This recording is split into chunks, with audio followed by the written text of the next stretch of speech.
RCN Televisión, Universidad Nacional de Colombia, presenta.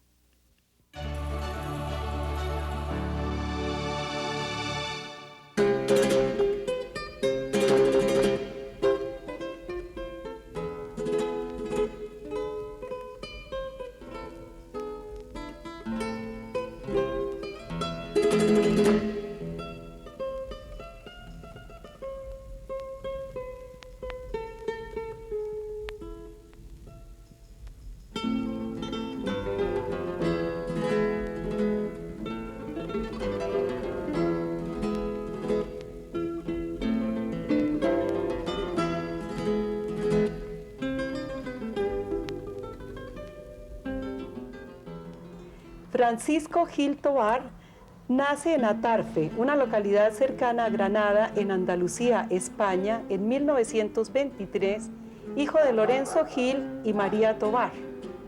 Llega a Colombia en 1953 y coincide con un momento realmente importante dentro del desarrollo del arte y la actividad crítica en el país. Ya se habían instalado acá varios europeos como el pintor Wiedemann, llegado en 1939, Walter Engel, Casimiro Eicher, Clemente Airó, y un año más tarde llegará Marta Traba. Profesor Gil, cuéntenos un poco de su primera infancia, qué recuerdos tiene, y de su familia y de su pueblo natal. Pues el pueblo natal, Atarfe, tiene ese nombre porque rinde memoria a Atarfe. Atarfe era uno de los conquistadores árabes que habían ingresado a España en el siglo VII y que se quedaron allá y fundaron ese pueblo. Es un pueblecito muy pequeño entre la ciudad de Granada, que es la capital de la provincia, y el pueblo de Fuente Vaqueros, donde nació Federico García Lorca. Yo nací abonado, por decirlo así. Por eso tengo buena memoria, porque he nacido en una fábrica de superfosfatos en medio de ese pueblo, en medio no, ni siquiera en medio, en ciertas cercanías de ese pueblecito, donde pasé mi primer año de vida. Después, con toda mi familia, yo soy el último de 7 hermanos, ya muertos todos. Nos trasladaron a la capital de la provincia, Granada. Granada es una muy bella ciudad, como es sabido, que tiene entre sus joyas arquitectónicas el Palacio de la Alhambra, el último y el único palacio árabe que hay en Europa, en muy buen estado de conservación, y donde yo, mientras estudiaba el bachillerato, trabajé como dibujante, como delineante de arquitectura, y con eso me pagaba, en cierto modo, mis estudios. ¿Usted tuvo allí oportunidad de conocer gentes importantes? En Granada, cuando era niño, sí, conocí a Federico García Lorca. Luego fui alumno en algunos cursos de él. Conocí al maestro Manuel de Falla cuando ya era un músico internacionalmente reconocido. El trabajo mío en la Alhambra primero consistía en no trabajar, consistía en subirme allí en los veranos, en la época estival, a estudiar, porque la Alhambra, el Palacio Árabe, está rodeado de bosques, y en esos bosques hace un clima muy benigno en verano, y empecé a subir a las colinas de la Alhambra, precisamente por esa necesidad de tomar el fresco nada más. Luego, cuando empecé a tener aficiones al dibujo, tomé mis primeras clases de dibujo lineal en una escuela de artes y oficios allí en Granada, pues ingresé como dibujante. Cuando se estaba restaurando la Alhambra, pues hacíamos dibujos de restauraciones, y tengo pues muy buena memoria de aquel tiempo, y quizás mi afición, mis inclinaciones al mundo de lo estético deriven de haber estado vinculado allí bastante tiempo, vamos, a ciertos años. Sus aficiones y su personalidad, es estar allí a solas. Sí, sí, porque yo soy un hombre solitario y fui un niño más solitario todavía, con tendencias melancólicas que todavía no se han terminado, evidentemente. Hay un poeta español que habla del alma de nardo del árabe español. Yo no soy árabe, desde luego, pero tengo un poco del alma de nardo del que habla el poeta Villaespesa. Profesor, usted dice en un libro, hablando de sus ilusiones que no siempre resultaron realizables, una de ellas era visitar Madrid. Finalmente llega, ¿en qué época? Pues en una de las épocas peores, porque al acabar la Guerra Civil y ya iniciada la Segunda Guerra Mundial, después del año 39, llego a Madrid con las aspiraciones de estudiar allí, de hacer algo allí, no de conquistar Madrid, desde luego, ¿no? Pero por lo menos de hacer algo. Y en Madrid, pues pasé, como diría Quevedo, unas hambres imperiales. Yo recuerdo, el recuerdo de Madrid vinculaba al hambre mientras era estudiante, es un recuerdo muy vivo que he tenido durante muchos años, por cierto. Madrid, ¿allí se matricula? En Madrid me matriculo en la Escuela Oficial de Periodismo. Entonces en España, para ejercer el periodismo, era obligatorio pasar por esa escuela, la única que había en el país, era mediante concurso o oposición, y en la Escuela de Bellas Artes como alumno libre, en la Escuela de Bellas Artes de San Fernando. ¿Usted?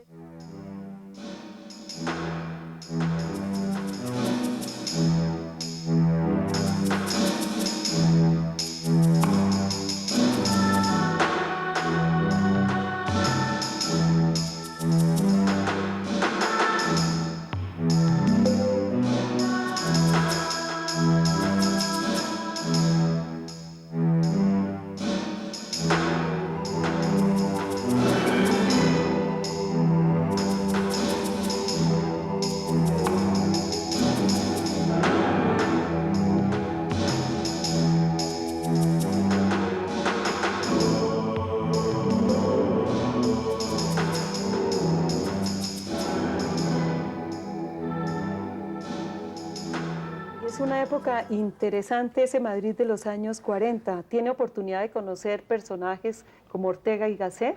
Sí, Ortega y Gasset regresó unos pocos años después de Buenos Aires, donde estaba en una especie de semi-exilio después de la Guerra Civil, y él funda el Instituto de Humanidades y me matriculé también, iba a ese instituto a tomar algunas clases con Ortega.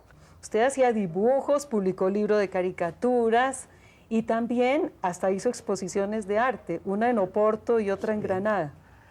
Sí, ciertamente. Mi primera vocación fue la de ser pintor y por eso estudié Bellas Artes, evidentemente.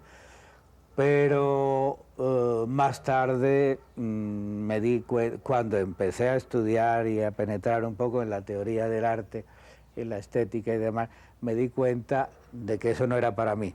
Es decir, técnicamente llegué a ser relativamente un aceptable pintor y un aceptable dibujante. Fui incluso Premio Nacional de Dibujo en España en el año 46. Pero vi que no tenía una capacidad de expresión de contenidos, que es lo que hay que exigirle también al artista, y no solamente saber, tener el oficio, tener la cocina, como diría Obregón. Entonces me fui retirando de eso.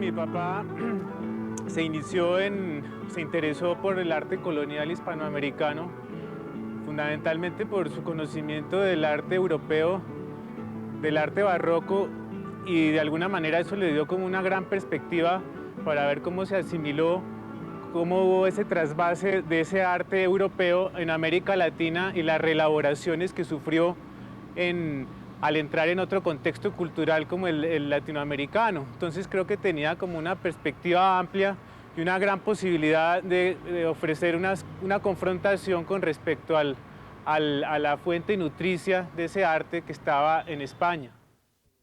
Yo era periodista cultural, lo que hoy se llama periodista cultural, y una de mis obligaciones en una revista, en un semanario que se llamaba Correo Literario, donde colaboraba, pues era hacer entrevistas, ¿no?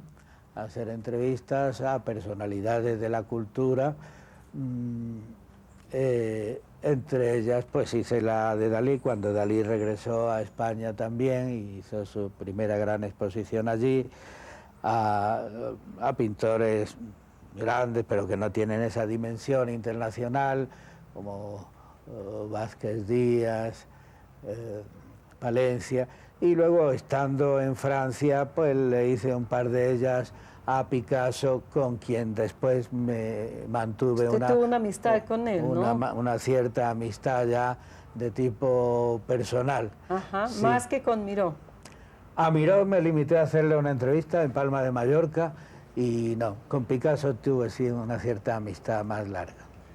Él incluso cuando me casé me hizo un regalo de un dibujo, un regalo de bodas, que era un dibujo de él que tengo por ahí. Bueno, y todo esto influyó para su venida a Colombia. Cuénteme, ¿por qué vino a América, especialmente a Colombia? ¿Quién lo invitó?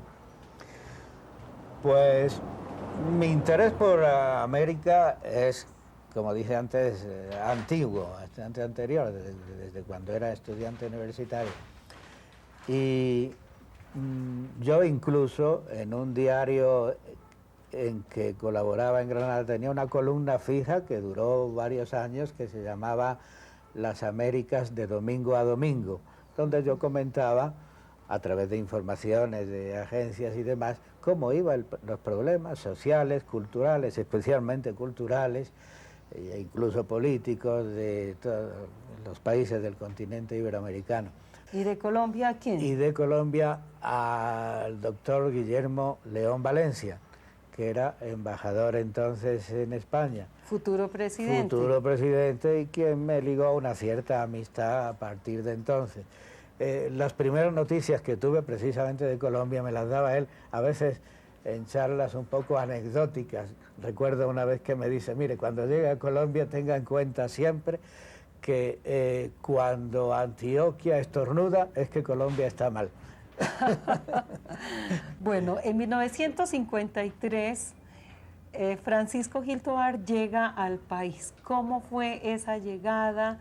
Llegó a Cartagena. ¿Qué fue lo que pasó allá en Cartagena? Un drama. Llegué aquí porque yo estaba yo había sido nombrado agregado de prensa de España en Estambul, en Ankara concretamente, en Turquía, dado mis conexiones con el mundo árabe, el conocimiento de la lengua árabe, etc.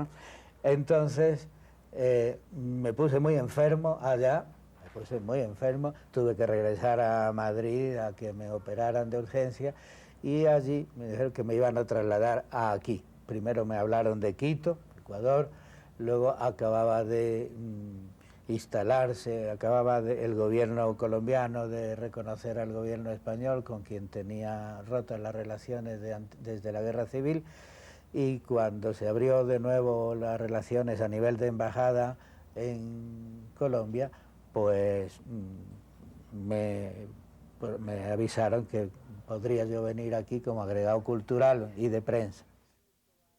El profesor Francisco Gil Tovar también hace un aporte muy importante desde el punto de vista de insertar el arte del periodo colonial en la historia del arte universal.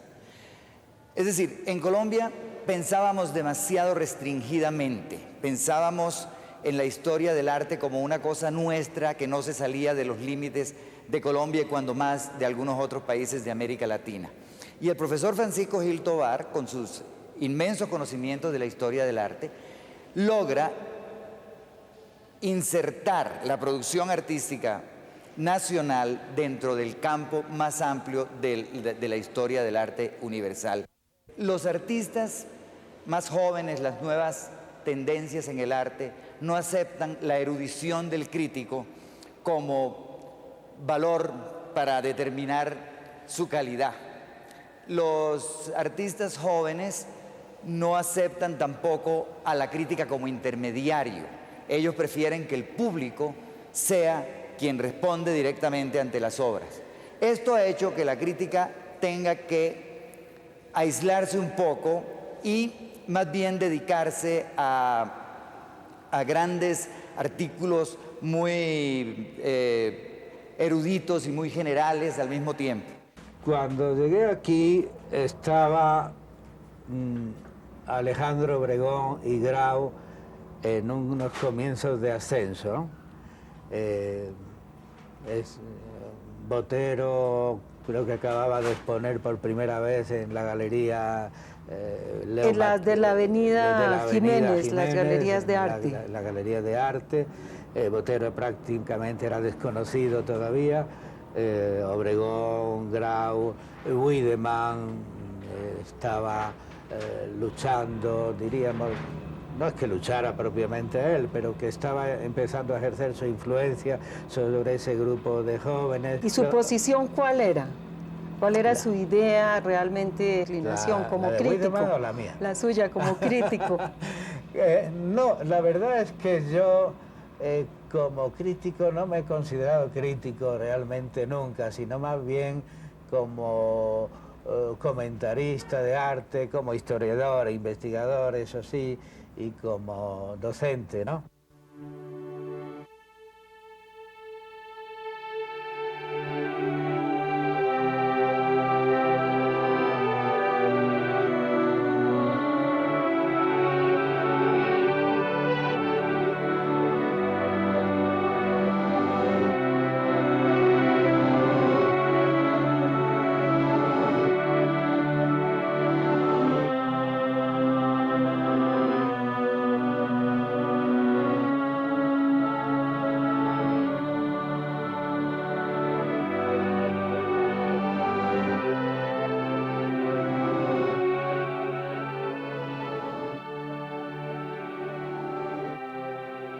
Al punto me vinculan con lo colonial que cuando yo dirigía el Museo de Arte Colonial llegó una señorita estudiante de bachillerato allí a informarse que en qué siglo había vivido Gil Tobar.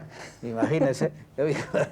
Y ya salí de allí porque ya corría yo el riesgo de que me confundieran con una pieza de ese museo.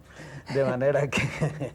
¿Qué opina usted después de 37 años de haber escrito aquel compendio que era una maravilla, abarcando desde la más remota antigüedad? Sí, en ese momento ese libro, que fue evidentemente muy didáctico, con muchos cuadros, con muchas orientaciones y demás, fue un manual que lo usaron no solo aquí, sino bastante en universidades en España, en colegios de bachillerato, aquí en Perú, en Venezuela, etcétera. Tuvo 2 ediciones, pero hoy ya no lo escribiría de esa manera, ¿no? ¿Por qué? Hoy no. Si hoy un editor quisiera reeditarlo, tendría que remodelarlo, aparte de actualizarlo, claro está, de acuerdo con conceptos ya más recientes sobre valores y antivalores en arte que me harían cambiar un poco la dimensión, diríamos la escala, con que en ese manual traté ciertos autores antiguos y modernos, ¿no? De modo que ahora no permitiría yo, en el caso de que se fuera a reeditar, una reedición exactamente, es decir, con el mismo texto. Bueno, usted se vincula como profesor desde muy recién llegado a la Universidad Javeriana, a la Universidad de América, después también con la Universidad Santo Tomás, con la Universidad de los Andes, pero desde 1961 ya lo tenemos vinculado a la Universidad Nacional, donde dura cerca de 30 años como profesor. ¿Usted enseña allí también arte? ¿En la Nacional? En la Universidad Sí, Nacional. mi vínculo con la Nacional ha sido casi exclusivamente con materias de arte, ¿no? Un tiempo estuve en una historia general de la cultura, pero eso fue también eventual. Y allí ingresé llamado por el entonces decano de una recién fundada Facultad de Educación, que fue el doctor Rafael Bernal Jiménez. Él me llamó, él me incorporó, enseguida me promovieron a profesor asociado. En cuyo nivel he terminado después de esos casi 30 años. Y finalmente que usted terminó menciona. como profesor honorario. Y finalmente me han hecho el honor a mí de la Universidad Nacional de nombrarme profesor honorario poco después de mi retiro, de mi jubilación.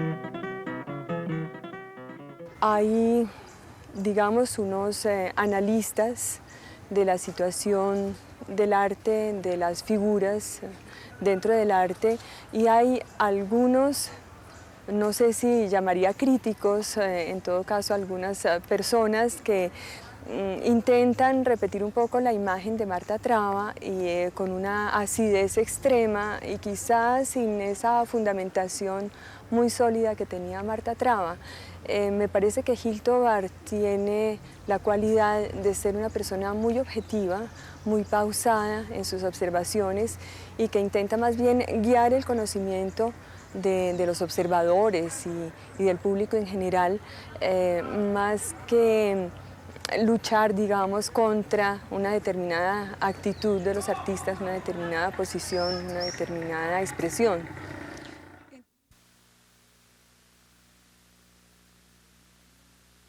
En mi opinión, Botero tiene mentalidad de bodegonista y de paisajista, ¿no? Es decir, que aun cuando pinte otros temas que no son propios del género bodegón o del género paisaje, pues él compone o tiende a componer, tiende el impulso a componer a la manera de un bodegón abarrocado, porque en el fondo Obregón es un abarrocado, no es un pintor barroco, obviamente, pues tendría que ser de haber nacido en el siglo XVII, pero sí tiene, como todo pintor con influencias culturales tropicales, tiende mucho a lo barroco. El barroco, por fortuna para el arte de América, fue un estilo que dejó abarrocamiento, dejó barroquismo, dejó ciertas tendencias nacidas de él que tuvieron una cuna, diríamos, muy feliz en América. A través de la Universidad Nacional uno conoce mejor el país que a través de una universidad privada donde hay otro tipo de selección del alumnado y del profesorado, etcétera. Luego que usted debe saber, como yo he sabido, que la Nacional es el país. La Nacional es Colombia, no solo es una universidad pública, sino que realmente es nacional. Allí se encuentra uno con el alumno que le habla del Chocó y de los problemas del Chocó, con el que viene de Risaralda, con el costeño, con el bogotano, y también diversos niveles sociales. Recuerdo un caso, una vez dando clase a un grupo de estudiantes, recuerdo que era en el local del museo, y pasando lista el primer día para irlos conociendo, ya, díganme quiénes son ustedes. Y uno me dice, bueno, yo soy fulano de tal, guerrillero, que acabo de venir de la guerrilla y tengo una beca aquí. y el nombre siguiente, ¿y usted quién es? Y yo soy fulana de tal, que soy monja de tal comunidad. Es decir, esa posibilidad de encontrarse un guerrillero codeándose con una monja en una universidad y a uno uno de acomodado con un pobre, recuerdo que en ese grupo había uno que me dijo que no podía venir al día siguiente porque no se le habían acabado las alpargatas, porque tenía que venir casi desde un pueblo lejano y que no tenía... de estos aspectos humanos que mueven la fibra humana de uno, y yo me considero un humanista más que otra cosa, solo los he encontrado en la Universidad Nacional. A mí la Universidad Nacional me ha enseñado mucho más quizás de lo que yo he podido enseñar en ella.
UN Televisión, Universidad Nacional de Colombia, presentó el anterior programa.